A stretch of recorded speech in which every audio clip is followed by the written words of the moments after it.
G'day, Zach Kelly. Okay, today I am in, where are we today? Bensdale. Bensdale, in Victoria. Bensdale, Eastwood.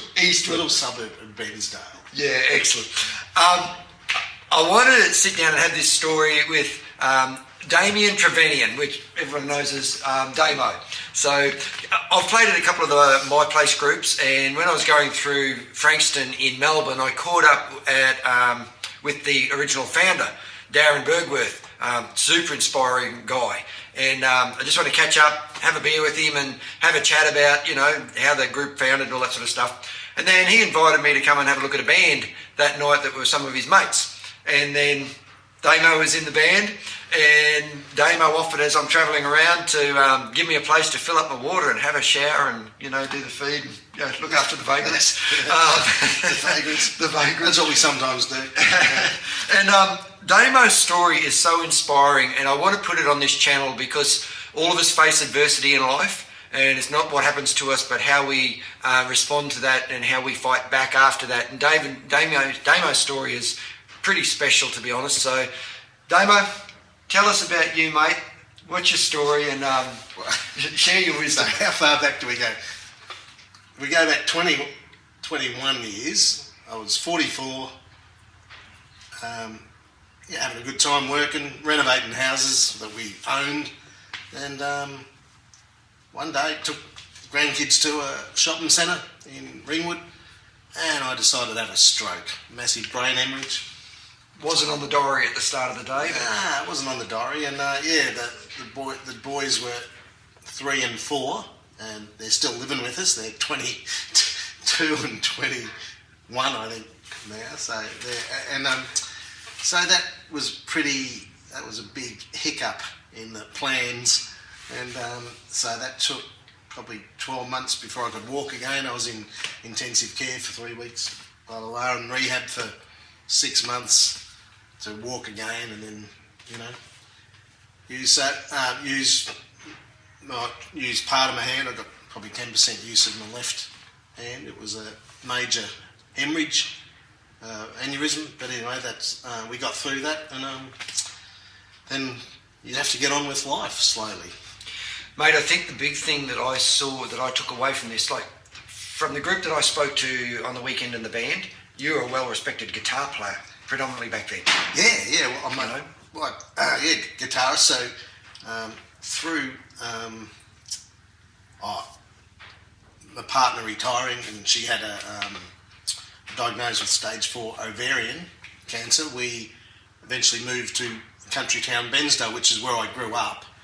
And in her plans, because they gave her, 15% chance to survive for 5 years, that she'd get me up here and some of her family and the boys, the grandsons, so that we'd have a familiar place, have a house that we can call our own, and everything would be right. But so she's still here. It's 7.5 years, going amazing, and I decided I need to do something.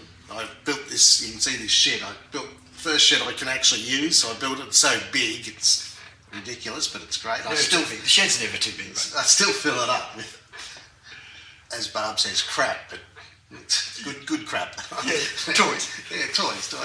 And I thought, being a guitarist, I'd started building amplifiers. So valve amplifiers that were, original, made around the 60s and 70s. Yep. So classic stuff. Yeah, classic stuff. So I got a few of them lying around in different stages of build.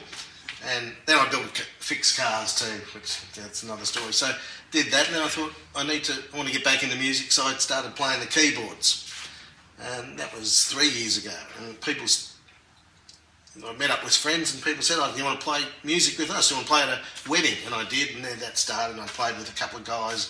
I jammed with a band down here, and then I've been playing with a Turk Trezide in Melbourne for the last 6 weeks. I played with him last year a bit, and you guys were great, mate. Such a good vibe. So we're playing, I'm playing keyboards with one hand. I'm the best one-handed keyboard player they know. That's your reputation. They keep telling me that. He's the best one-armed keyboard player. That is just outstanding. And that's what it is. And, so I drive down there pretty much every fortnight now, sometimes twice a week, and either rehearse play music, and it's great. Mate, I find it inspiring. Like, I think Damo actually sells it short. Like, he is literally rebuilding the engine on a vehicle here. He's got another one outside. You had your stroke in 2005. Yes, yeah. And what did you do in 2006? I bought a speedboat. Of course you did. Yeah, the so- year after you have a stroke. Yeah, we bought it. And we also bought a house on. There's a place called Locksport. It's on a beautiful lake. We bought this little shack, and so we needed a boat. No, I bought the boat before the house. That's right.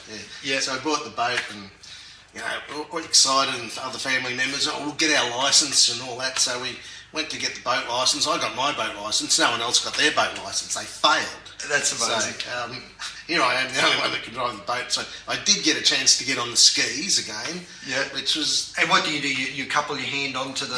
onto the rope and Yeah. get on there, and then that was a bit hard. I sort of gave that away, and then just did the biscuit a bit. But mostly I'm the driver, the responsible driver. Yeah. Who can only They use the term loosely, mate. responsible.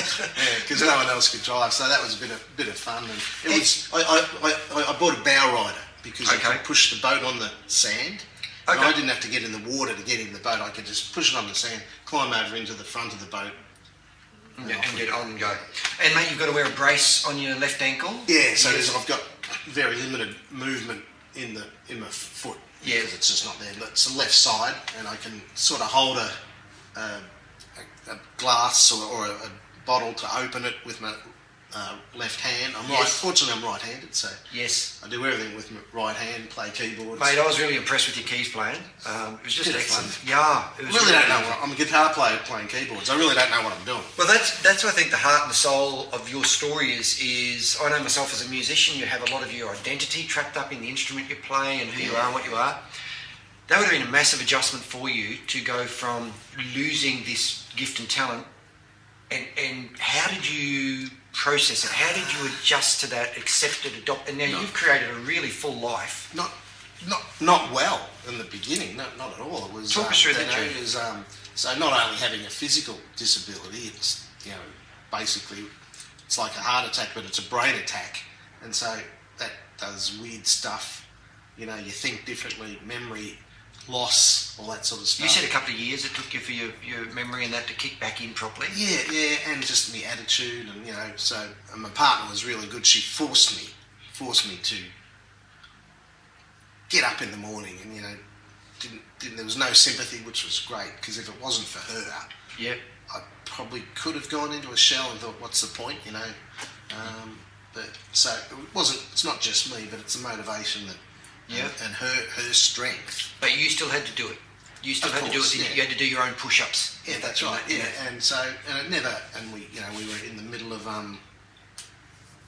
developing properties. I was renovating, so I had to actually keep functioning. I had to retile. As a bathroom, I had to tile. I had to tile that, so I tiled that with one hand, And you just adapted. and I became really good at finding ways around achieving what I wanted to do. So okay, how can I do this? I need to use this saw to cut this timber. Yeah. How do I do that? And I just had to find ways to Yeah. do it without cutting my hand off or Yeah, yeah. my finger. Yeah. So that was and I think I've never ever stopped doing that. I've always thought. I always think that I can do it. Yes. Before I start, I can do that. Yes. And then, oh no, maybe that's a bit too hard, but always find or grab someone to help me. Yeah. I'm amazed that you can break down engines and stuff like that and transmissions and Wow, you just grit determination.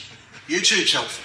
Oh, yeah. How to on Yeah. YouTube, yeah. So No, look, mate, so impressed. I mean, a lot of people when they face such significant adversity, a lot of them just roll over and wait to die. yeah, look, I met some people, not a lot, but a couple of guys particularly like Yeah. that who just sort of took it and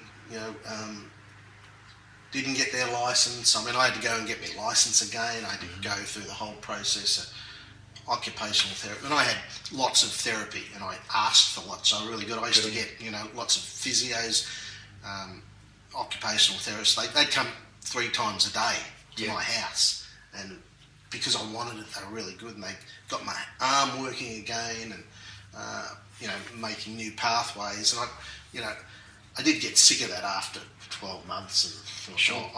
I'm happy where I am. I just need to get on and do stuff, Yes. So But it's yeah. Look, I just happy to get up every day. You know, just Mate, attack the day. Yeah, and you've got all this like this long of things on your to-do list. Of what Yeah, you it's want too to do. much. You know, I've got loads of speakers there. I've got amplifiers there. I've got Yeah, you're building car amps, parts. you repair guitars, you play keyboards, you're rebuilding vehicles. Awful cars. Yeah, just Yeah, amazing. it's mate. just it's good fun, and then meeting a heap of people. You know, getting back to Melbourne as much as I can. You know, Yeah. so it's great fun. Mate, with the channel, I like to sort of try and have a positive spin on everything if I can with it.